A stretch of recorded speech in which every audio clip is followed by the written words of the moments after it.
واش حتى انت عشتي مع شي واحد اللي جرحك، كذب عليك، خلاك تبكي ليالي كاملة، ومع ذلك بقيتي كتمناه غير يمتى يرجع؟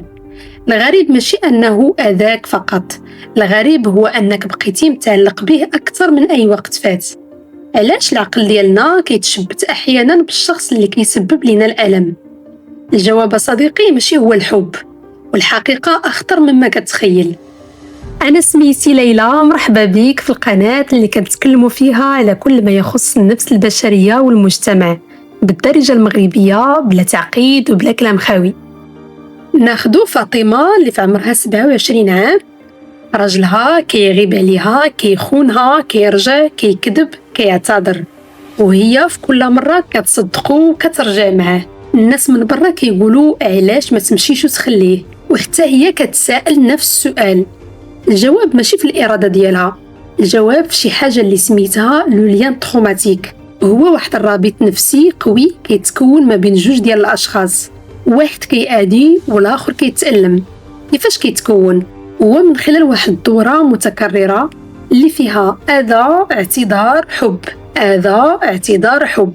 هاد الدورة كتخلي دماغك تيولفها وتيعتاد عليها، بحال المخدرات تماما. عندنا واحد المادة في الدماغ سميتها الدوبامين، كتطلق في أوقات الفرح، النجاح، الحب. ولكن العلماء اكتشفوا واحد الحاجة مهمة، الدوبامين ما كيتطلقش فقط في الأوقات الزوينة، كيتطلق بقوة أكبر في وقت التوقع، يعني في الانتظار ديالك لواحد الرسالة من شي شخص، أو الانتظار نتائج ديال شي امتحان. هاد الشي كيعطيك دوبامين أقوى من الشخص دائما اللي هو موجود حداك، وهاد الشي علميا سميتو لو رونفورسمون انترميتون، نفس المبدأ اللي كيستعملوه تطبيقات الهواتف والقمار. مثلا كتكون متبع واحد المسلسل وكل مرة كتسنى الحلقة الماجية بفارغ الصبر باش تشوفها، وفي الحلقة الماجية راه مرة كتكون حلقة زوينة ومرة أخرى ما تيكون فيها حتى شي حاجة مميزة. هاد الشي كيخلي دماغك تيبقى في حالة توقع دائمة. دابا السؤال الحقيقي، علاش بعض الناس أكثر عرضة لهاد الفخ من غيرهم؟ الجواب صديقي كيرجع للطفولة، وبالتحديد لواحد الحاجة اللي سميتها لو ستيل داتاشمون. العالم النفسي جون بول بي قال باللي الطريقة اللي تربينا بها مع والدينا هي اللي كتحدد الطريقة اللي كنبحثوا بها على الحب في الكبر. مثلا إلا كان الأب أو الأم مرات يكونوا ظريفين بزاف وحنان عليك، ومرات يكونوا باردين معك، فالطفل كيتعلم باللي الحب يعني عدم الاستقرار، باللي الحب خاصني نستاهلو باش ناخدو، باللي الحب كيجي وكيمشي. فهاد الطفل ملي كيكبر يبقى ديما يتسنى واحد لا بيرسون اللي تجي قدامه تعطيه الاهتمام بزاف. فهاد الطفل ملي كيكبر كيحس بانه تيكون مرتاح مع الناس المتذبذبين. تصور معايا طفله صغيره عمرها 6 سنين 7 سنين، كل ما دارت شي حاجه زوينه، رسمات، نجحات، سعدات، امها ما عمرها ما قالت ليها زوينه ولا تبارك الله عليك بنتي. ماشي لان الام حقيده، ربما هي براسها ما تعلماتش كيفاش تعبر على الحب ديالها. ولكن الطفله سلمى ما عندهاش هذا التفسير، هي فاهمه غير حاجه وحده، انا ما كافياش، خاصني نزيد باش تبغيني اكثر. دماغ سلمى الصغير بنى واحد المعادله خاطئه، يعني محاوله اكثر تساوي ربما تقدرني. وهاد المعادله تخزنت في اللاوعي ديالها وماشي في الذاكره الواعيه. يعني سلمى في الكبر ما كتعرفش باللي عندها هاد البرمجه، هي غير كتحس بها فقط. ملي كتكبر سلمى كدير علاقه مع راجل، في البدايه كان كيعطيها الاهتمام، ومن بعد كيبدا يبرد، ما كيقدرهاش، ما كيشوفش المجهودات ديالها. الناس العاديين كيقولوا هذا ما يستاهلنيش وكيمشيو، ولكن سلمى دماغها تيقول لها حاجه واحده اخرى، هذا بحال ماما، الا قدرني هذا الراجل اللي صعيب انه نرضيه غادي نكون بالفعل كنستاهلو، يعني جرح الطفوله ديالي يتصلح. وهنا كيدخل لا كومبولسيون دو ريبيتيسيون.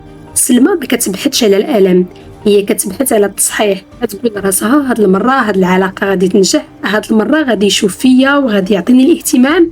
ولكن المشكله هي اختارت نفس النوع ديال الشخص بحال ماماها، يعني النتيجه غادي تكون نفس الالم، وكل مره يأذيها كتزيد تعلق به اكثر، لان دماغها كيقول زيدي حاولي قريبه توصلي. سلمى عندها جرح الطفوله اللي كيعني ما تعلمتش الحب المستقر، كتنجذب للشخص البارد المتذبذب، كتحاول تستاهل الحب ديالو، كيأذيها كتزيد تعلق، كتقول هاد المره غادي يتغير، وعاوتاني كترجع للبدايه.